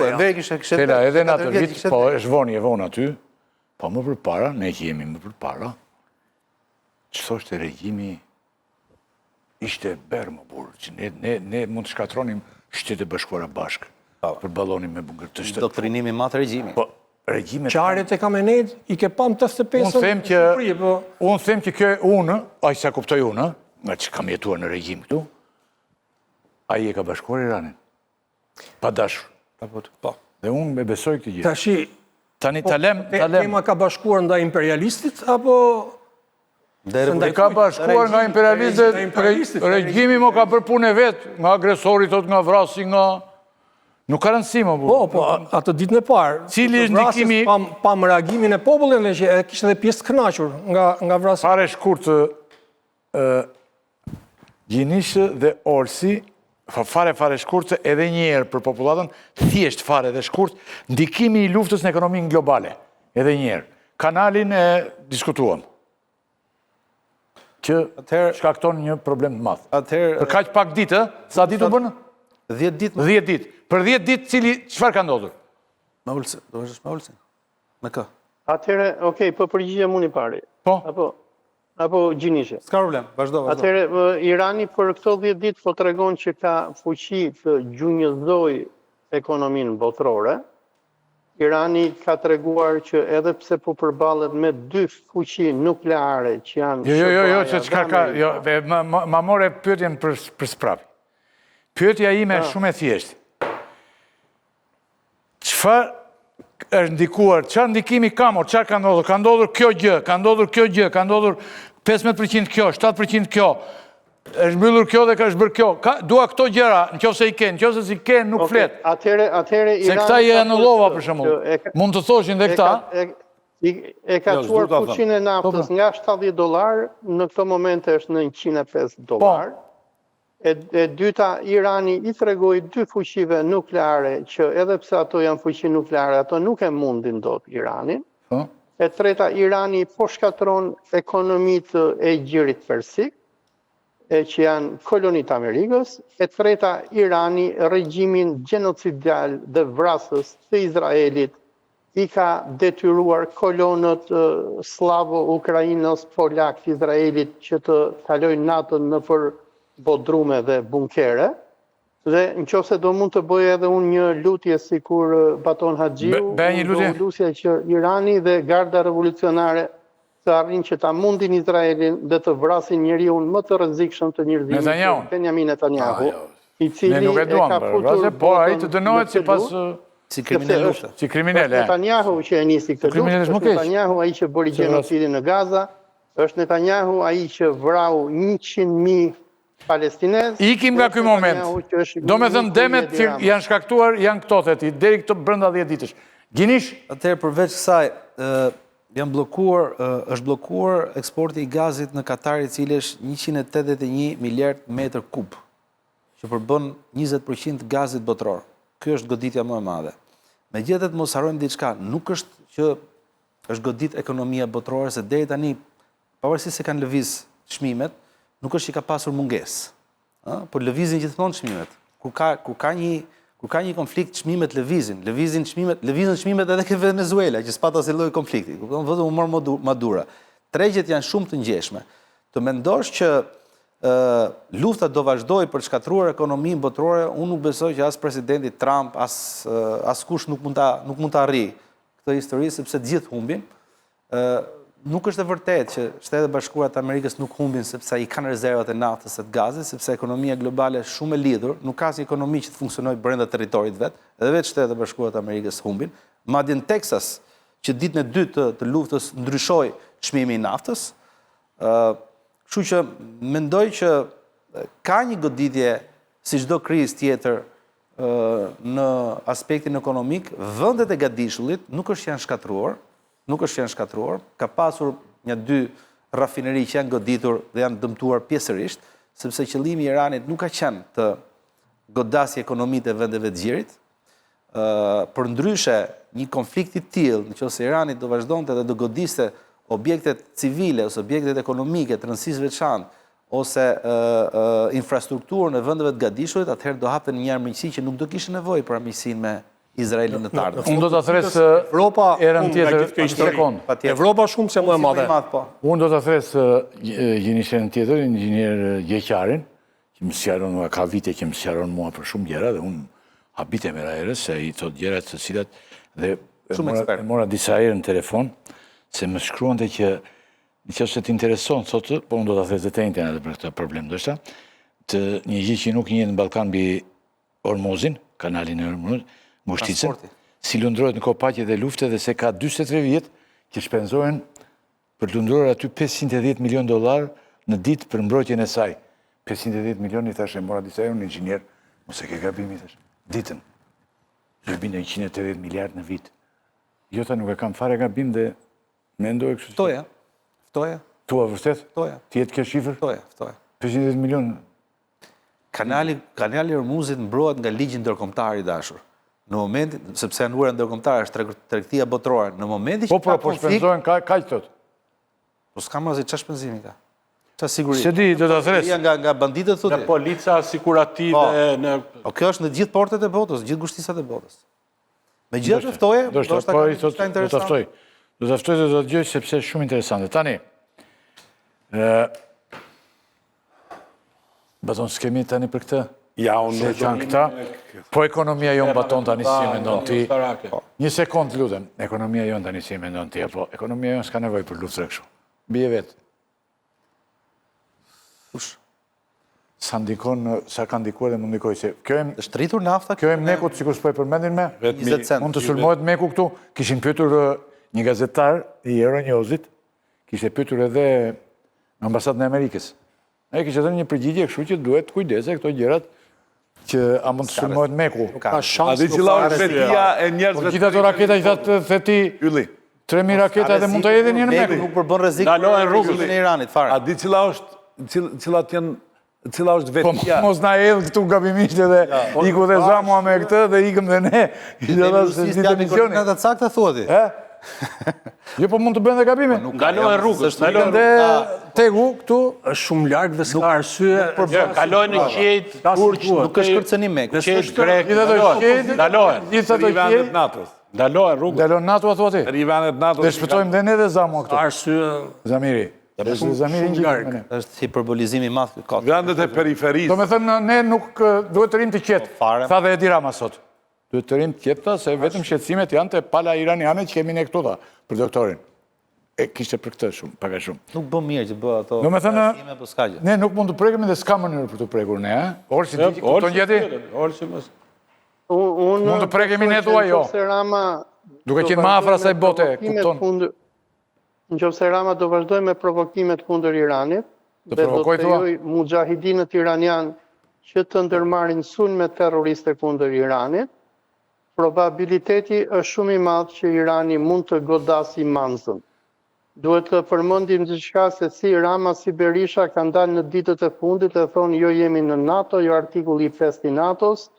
Iranianët kanë sulmuar gjatë kësaj jave Çipron, që është vendi i Bashkimit Evropian, kanë goditur bazën... Po i thith NATO, pra, i thith janë në Turqi i thithi raketat. Urdhëro?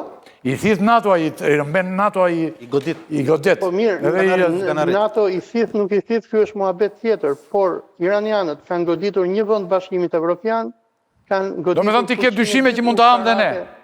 Edhe Turqinë. Do me thënë kanë goditur edhe Turqinë, dhe do me thënë iranianët nuk kanë frikë nga ky princi Surrejlit, i cili nuk mbron dot veten e tij dhe jo më që të mbrojë terroristët e Manzës. Orsi faleminderit shumë, unë të falenderoj shumë që në orët kaq të vona ti sakrifikon për ne dhe na ndihmon. Sinqerisht e kam. Faleminderit dhe do të takohemi përsëri. Olsi na le pa viza amerikane mor burr. do në ndalin... Po ai s'ka nevojë, ai është... Jo, e di, ai s'ka nevojë, po neve to...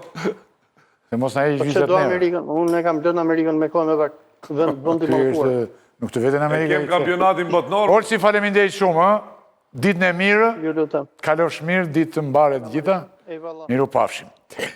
Pra, paka shumë këtu kishim, dhe kemi dhe një moment tjetër, baton, ku ti këtu besh protagonist. Kthehesh me njërë në protagonist. Vetëm po pres pyetje. Rikthehet Pauza apo jo? kriza politike në Kosovë.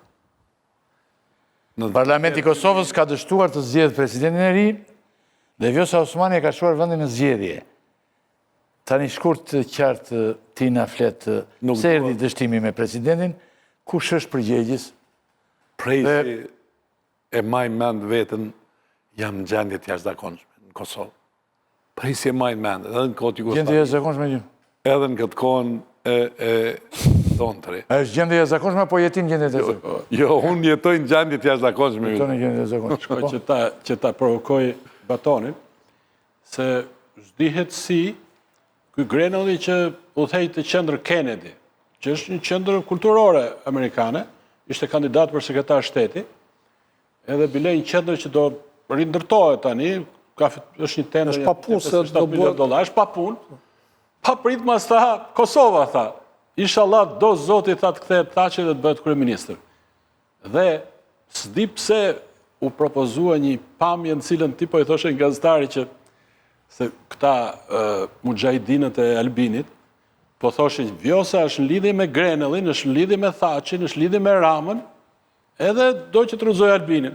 Edhe ku del aty Batoni që i thot një gazetari, e diti i thot se ishte një pamje Vjosës me Grenellin edhe me Bajram Begajn edhe me zonjën Spiropali. E thot, i thot Batoni, diti kush e ka bërë këtë takim, thot, unë e kam bërë, thot. E ke parë, ja kështu ishte. Jo, s'ka qenë. Pra të takimin para 2 vjetëve. Edhe mund ta bënte të Kështu që, do më thëmë, Batoni është mbrapa kësaj nga 3 do këtë jam duke të. Nëjse, ata mund më ndërtu rrëfim ajo vetë vendosje edhe ndërton rrëfim se për takimin është e vërtet. Po, ja kemi realizu Vjosës takimin, por kjo nuk ja kemi realizu Vjosës takimin për diçka, po Kosova ishte e mbyllur atë botë, po jo me Grenellin, me një njeri shumë të rëndësishëm të shtëpisë bardhë. Dhe s'ka të bëj fare me Grenellin. Unë e Grenellin as që e njo. Dim si që iku, si e kishe? Jo, nuk flasë. Po njëri rëndësishme ai pra. Po e mbaj mend. Jo, Njëri rëndësishëm që iku pra. s'ka lidhje. Por, dhe unë e Grenellin... Qytetari më i rëndësishëm i Për këtë foto E para, nuk kam simpati për të. E para. E dyta e konsideroj arrogant dhe do njëherë më duken sikur do personazhe në Shqipëri, edhe në Kosovë. Jo, a ishtë pa plan pune, se thotë, Rubio po merret me Venezuela dhe me Kuba, edhe me Iranin, unë po merret me Kosovën. Lidhje me Grenellin s'kam, lidhje. As e kom taku kur, as si kam telefonu kur, as më ka telefonu kur, as nuk, do më thonë, nuk kam as i dëshirë të takoj. Nuk, në çfarë do pozicioni që tjetë, nuk përbën për mu as një interes. Kam tjera bindje politike, tjera dëshira për Amerikën dhe tjerë njerëz që... Unë se shoh negativisht atë, kështu që mos... Jo, po du me të qartësu. Me qartësu dhe kur farë dëshire... Dhe unë mendoj që bile shpesher kam reagu për mënyrën se si me aq lehtësi i qaset Ballkanit, njerëzve, emrave të përveçshëm e tjera. Dhe i jap të drejt vetës me rregullu punë për të cilat nuk mundet. Jo, po mos vazhdojmë këtu, të lutem. Ka që është kjo... Ti sikur e kishe për ta thënë këtë, duket e ka përgatitur me koti, ato është Baton për çfarë është kjo? Jo, do edhe një herë. Ushtrit digjitale që posulmojnë Vjosën, thonë që ti je ushtri... Por edhe kjo Vjosa tani çfarë do kjo presidente përjetshme do bëhet tani, çfarë do me thënë kjo më tani? Se s'ka pikë logjike. Po s'ka pikë logjike. Vetëm shqiptarët nuk ikin nga... Po s'ka e Vjosës dështimi i zgjedhjes presidentit, po. Në absolutisht. Fare. Absolutisht jo. S'ka të bëjë me Vjosën fare. Fare. Tani, Si direkt e tash jemi në një krizë. te pyetja, jemi në një krizë. Tash jemi në një krizë. Kriza zgjat deri me 31 mars. Me 31 mars vendoset a do të kemi zgjedhje për 45 ditë apo do të kemi zgjedhje për 60 ditë. Këtë vendoset për shkak me vendimin që gjykata Faktin se kushtetuese. ka marrë gjykata kushtetuese ka vendos mos Marrë kohë deri në datë 31. dhe i ka lënë vetes kohë 3 javë, aq sa i duhet për me vendos për këtë punë, për të ardhmen. Por tash betejë është për fajsimin. Se e din gjithë si do të shkojnë në zgjedhje, kush është fajtor për këtë situatë. Dhe betejë për fajsimin besoj që sa do që Albin Kurti mundohet ta gjej te Vjosa, apo te Edi Rama, apo diku tjetër, apo te Grenelli, është për të ardhur keq që na jetojmë ende në gjendje të jashtëzakonshme. E gjendja e jashtëzakonshme është me këtë qeveri. Gjendja e zakonshme thoi me këtë qeveri. Por e duan tani çuditërisht, si thon. Popullata e Kosovës, edhe ajo që banon jashtë, gati ta themi në mënyrë metaforike, jep jetën për Albinin. Allah. Po ndërkohë Albini vetë thotë që më shumë se çka marr vota nuk marr dot, edhe po të bëhen prapë zgjedhjet. Aty thua që ai do zgjedhje. O Andi, s'ka rrëfim. Se po të ketë rrëfim, por Sepse dhe mund Tani kemi në këto momente deri në 31 mars, ju thoni, kemi qeveri dhe parlament. Jemi okej. jo asnjërin as tjetrën. Jo, qeveri Deri në kemi, 31 mars. por nuk kemi as Pas kësaj vendoset. pasaj Pas vendoset. 31-shit vendoset. Po kjo ideja që ka edhe Vjosa Osmani që ta zgjedh populli, Po do kohë. Jo, nuk bën ajo, nuk bëhet ajo yli. nuk ndodh. Na e Ka kemi kohë. një kushtetut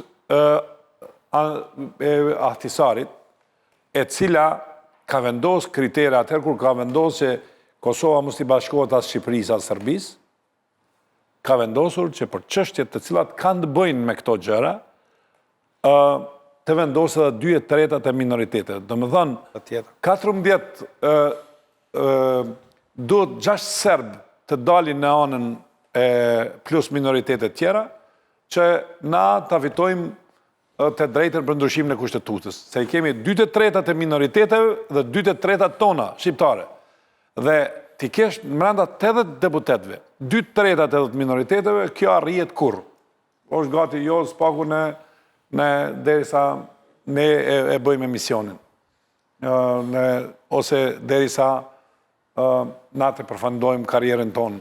Unë absolutisht dyshoj që do të ndodhin kësi ndryshimet mëdha, por fakti që kanë filluar propaganda që Vjosa Osmani ka hyrë në po themi, në sqetullin e Edi Ramës dhe po i rikthehen ideve të korrigjimit kufeve e tjera, se bashku me Grenellin, se bashku me këto janë, në më thonë, këto janë pralla. Tani, unë mendoj që ajo gruaja mund të hyjë në kjo pralla. Në krahun e diskut, E tash, këtu është arsyeja kryesore që sulmojnë Vjosën, se kjo mas datës 4, ka të drejtën të bëj listën e vetë, të hynë lidhën demokratike të Kosovës, ose në listën e lidhës demokratike të Kosovës, dhe nëse një personalitet, që unë s'kam simpati fare për të, e ka aftësin edhe fuqin për t'i marrë vota vetë vendosjes dhe për t'i dërguar në shtratin e LDK-s, është kjo grua. Ato nuk kam dilem dhe kjo ka simpati, është luftare,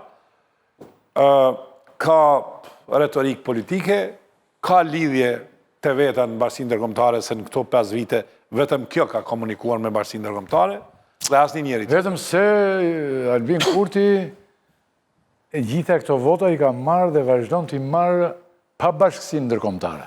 Sidomos pa Shtetet e Bashkuara, duhet të jemi të qartë për Kundër Bashkinë Ndërkombëtare, ka operuar dhe mua më duket kjo një mënyrë, të gjërat e tjera e dyshoj, por kjo më duket një mënyrë shumë e mençur. Dhe një karakteri fort në mendoj unë, A di qa mendoj unë? Se duhet të mençur. Ylli. Po jo, po ti e ke tani. Plani taktik. Ty të drejtova Gishin, unë më mirë t'ja drejtoj Gjinishit, se ti të drejtova kot, se ti ke punuar me këta të tjerët aty. Jo, përkundrazi, do thotë Po nëse i ke luajtur fen me këta të tjerë tani. Pro perëndim. Bile dhe batonit e marr pak të rezervuar edhe pse për. Një sekond. Po leja tani kot këto ke punë edhe. Jo, më unë po them ç'a mendoj tani. Do them të kundërtën më. Shikoj një sekond. Ke drejt shumë. Unë kam punuar me Recep Medan, dakor? I cili ka ikur. Iqe xhepin atje kur shkove atje. Kam punuar me një njeri i cili ka votuar gjithmonë qeverit Kurti. Po me gardën e vjetër ka qenë ai. Jo, përkundrazi. Ata, po është mua, e bën me njëherë atë muhabet. Dhe njëherë, ajo që ishte filli i ndërhyrjes time, po edhe i kësaj diskutimit tani, edhe që ndihmoj ta nxjerrim bisedën. Mos di tani si te ajo e batonit në fillim. Futu te kjo pyetje gjithë bera. Rafshish ky që Kosova shkon përsërit zgjedhje për herë të tretë, domethënë harxhon $30 milion në një vit e pak, brenda një viti, për 3 palë zgjedhje, nuk është as Bullgaria, as Belgjika, kur ishte në momentin më të mirë të marrëdhënieve ndërkombëtare me Shtetet Bashkuara të Amerikës. Dhe për këtë është Kurti përgjegjës. Natyrisht, Osmani me këtë kërkesë për zgjedhje, unë gjykoj që nuk është në përputhje me kushtetutën. Mendoj unë, ajo nuk ka të drejtë ta shpërndajë parlamentin. Interpretimi që i ka bërë ajo kushtetutët është rigjid. Por e drejta kushtetutës. Unë lexova ish kryetarin e gjykatës kushtetuese. Po jo, ai është burimi i gjithë. Ajo burimi i krizës. E di pse është burimi i krizës ai, se tani me që na jep mundësinë, prandaj na ke. Se është burimi i krizës. Sepse ai e ka interpretuar. Vazhdimisht atje. Ai e ka interpretuar gabim. Takonja vazhdimisht këtu atë. Po, ai ka jetuar në Shqipëri. Ka qenë ministri i jashtë. Po pra e takonja vazhdimisht. Edhe një herë, ai është burimi sepse ai e ka interpretuar të njëjtin tekst që e ka dhe Kushtetuta e Shqipërisë për zgjedhjen e presidentit, raundin e parë, raundin e dytë, e ka interpretuar në mënyrë rigjide. Domethënë ai thot në sallë thot duhet të jenë thot 80 vet. Po nuk qenë 80 vet, thot nuk quhet i kryer votimi. Po këta që e votuan?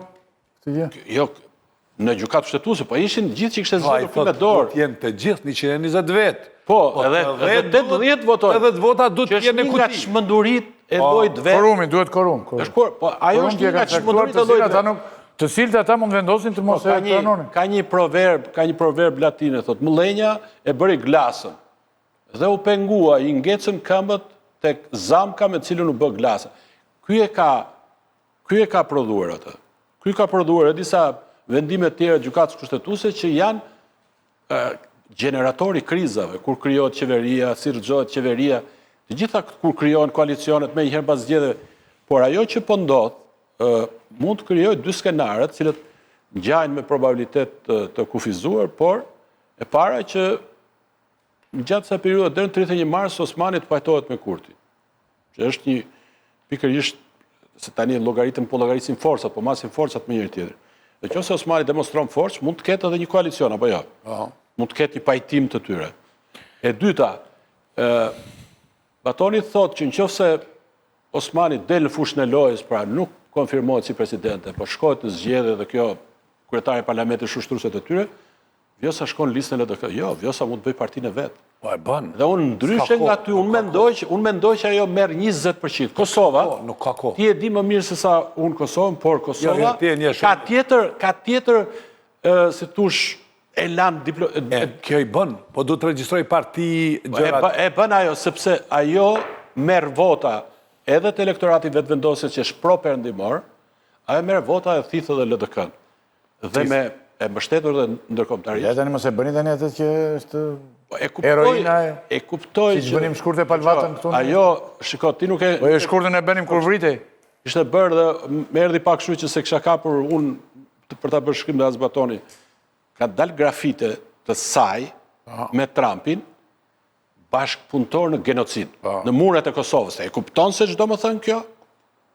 E kupton se do më thënë kjo, sepse në atë që po ndodhë në Kosovë, kanë duar edhe serbët, kanë gishta edhe serbët, edhe ata i nxjisin këto që po ndodhin, kupton?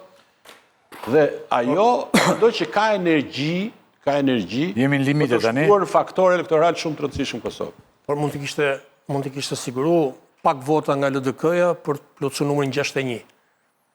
Nëse do kishte këtë siguri, për çfarë? Që të propozoj si presidente. Për të bërë të Si të propozoj si presidente nga Kurti. Sigurisht. Por ajo ka mbështetje në elektorat. Po të shikosh rrjetet, do shikosh që shumë besnik të vetëvendosjes nuk ja falin Kurtit që po shkojnë zgjedhje dhe po prishet kjo dyshje e tyre. Okej. Nëse më lejon thuaj. Tu zërum gjërat. Unë mendoj që zoti Kurti, dhe besoj që nuk është vetëm mendimi, është i paaftë për të bërë kompromise. Dhe ka shpreh në mënyrë më brutale këtë herë. Nuk do të ndaj pushtetin kur. Vjosa Osmani nuk është thjesht çështje e një kandidature me cilën ti mund të japësh përgjigje të ndryshme. Vjosa Osmani është një kandidaturë që e ke prodhuar ti, zotri. Është një kandidaturë që e ke prodhuar ti. Është një kandidaturë që krijoj një forcë politike dhe ti erdhe në pushtet me këtë forcë politike. Ajo që doja të ndalesha unë që e kaluam çik tangentisht ishte kjo që pse në Kosovë, shqiptarët e Kosovës votojnë një kryeministër i cili është kundër faktorin ndërkombëtar ose ka një përplasje me faktorin ndërkombëtar, shumë e thjeshtë. Manipulimi me retorikën sovraniste.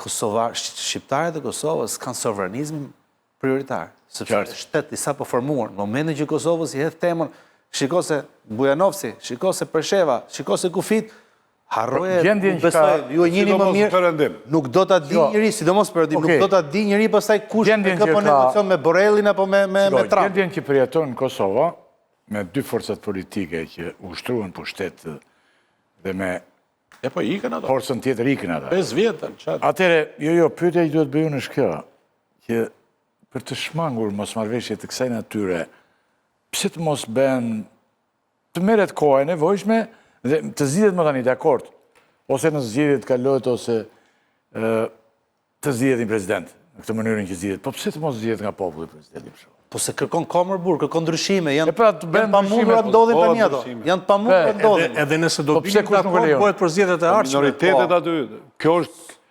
shteti i Kosovës nuk është shtet veç i shqiptarëve, është multietnik.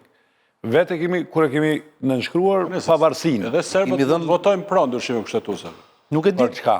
Po këtë do votojnë për zgjedhjen e presidentit nga Çfarë do jepesh aty ne? Për zgjedhjen e presidentit nga populli. Po çfarë do të jepesh aty? Ne votash. Po ka përshtypjen që kanë votuar një herë ato ndryshime ata. Jo, kur i hyn ndryshimeve kushtetuese, ata kanë një kërkesë. Ma mirë mos mi hy, se pastaj nuk ndalet ajo punë. Po nuk mund lihet Kosova për një periudhë kaq gjatë derisa të bëhen ndryshimet kushtetuese, përse ndodhin pa president, nuk mund të lihet. Por ata më duket se kanë të qejf dhe vetë të gjë. I bën të gjitha marifetet që të zgjidhin në kryetarin e kuvendit. Unë them Problemet dolën. Dhe nuk zgjedhin presidentin. Unë them që problemet tani baton thoshim ne në kohën e Hoxhës, problemet dolën, përgjithshme është pozitive. Vinte i deleguari nga qendra pozitive. Nga rrethi, jo vinte i deleguari. Për është dole diskutimi. Vinte i deleguari dhe në mbledhjen e frontit, se unë isha me biografi jo të mirë dhe mund të shkonim maksimumi, unë dhe familja ime, dhe në mbledhjen e frontit, demokratik, se në institucionet e tjera ishe të larguar. Edhe thosha i në fund, mblidhe i popullit aty, gjithë fliste, a i fliste, dhe thoshte pastaj në fund i problemet dolën e përgjithshme është pozitive, dhe mbyllej dhe unë them që dhe këtu, problemet paka shumë dolën, punë të Iranit dhe të Amerikës e të gjithi diskutuam gjërësisht, Vjosa Osmani nuk e zgjedhim dot me thënë drejtën. Dhe Albin Kurri do vazhdoj të bëj të gjitha këto gjëra që vazhdon të bëj, sepse ai ndaj quhet. Po ndaj quhet Albin Kurti dhe është kështu, se po ti si ata, do kish vetë në Hag dhe ai më. Nuk ka. E kishe në Hag. Po ai s'ka shkuar në Hag se është ndryshe. Më akuzove, ai Jo, më sa akuzoj. Jo, po ajo për shkak ti akuzove Batonin? Jo, një sekondë, nuk akuzoj përkundër se Grenelli është gabimisht edhe po dole prapë aty. Po unë i thash popullatës si mbaruan. Jo, tash dilet te kjo. Për shembull, ti ke punuar me Berishën, po ti je kritiku më i fortë i tij, kështu do të thënë fare asgjë. Mos e merr për. Fut edhe mua një, po më thënë që kam punuar, po tani me këta do punojmë se me Berishën më tjetër. Do të ka vdekur, Sabri Goto ka vdekur. Në fillim unë kam vdekur, kam punuar me Sabri Goton. Ai ka vdekur. Edhe me radhë tani derisa të desim dhe ne. Ylli, ma shumë kem hallë se dëshira. Edhe dëshira janë askom. Shumë hallë se dëshira. Nderuar shikues, ky është emisioni për mëngjes sotme. Faleminderit shumë nëse na keni ndjekur, po dhe pos na keni ndjekur, dhe mund na ndiqni edhe në përjetë në këto gjëra. Ne prapë do të falenderojmë. Natën e mirë. Faleminderit,